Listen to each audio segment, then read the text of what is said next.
The wolf was not sleeping.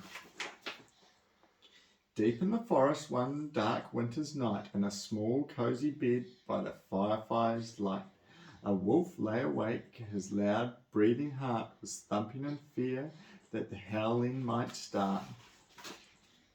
Tick-tock went the clock, tweet-tweet called the owl. Tweet-troo called the owl as he prayed to the moon that the wolves wouldn't howl.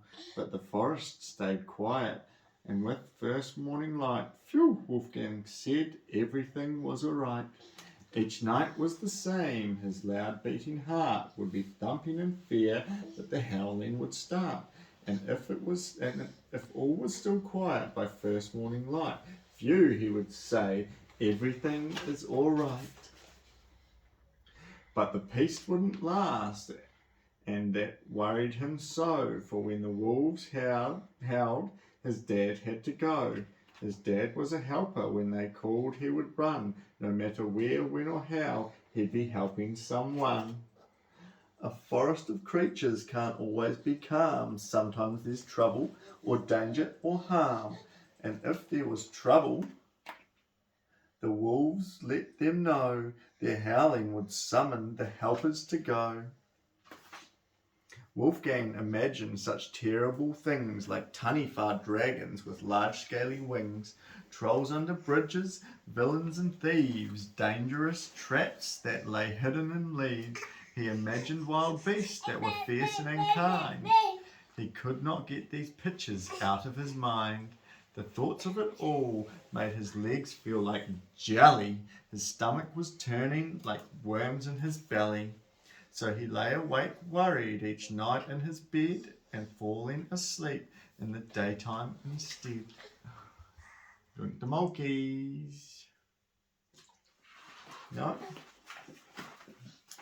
Now this was a problem when friends came to play, for playdates are most often during the day. And when Wolfgang was it, or his turn came around, he was fast asleep somewhere and not to be found. Snoring away, he'd lie curled in a heap, in a game one could only call hide and go sleep. Willow, come on. No, you're out of here. Okay.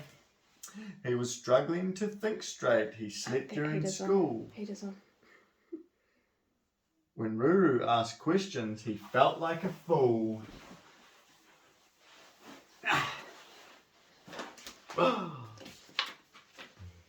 Anxious and scared after school, he would creep back home to where he dreaded when time came to sleep.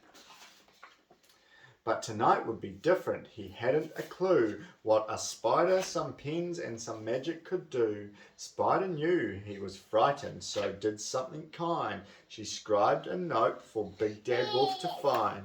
We might have a problem we think we should hide, but a problem won't go if it's locked up inside. Now his dad understood, so that night before bed he sat down with Wolfgang and here's what he said. I know you feel scared when the wolves start to call, but I'm safe and you don't have to worry at all. I run with a team. We're like birds of a feather. We're family. We're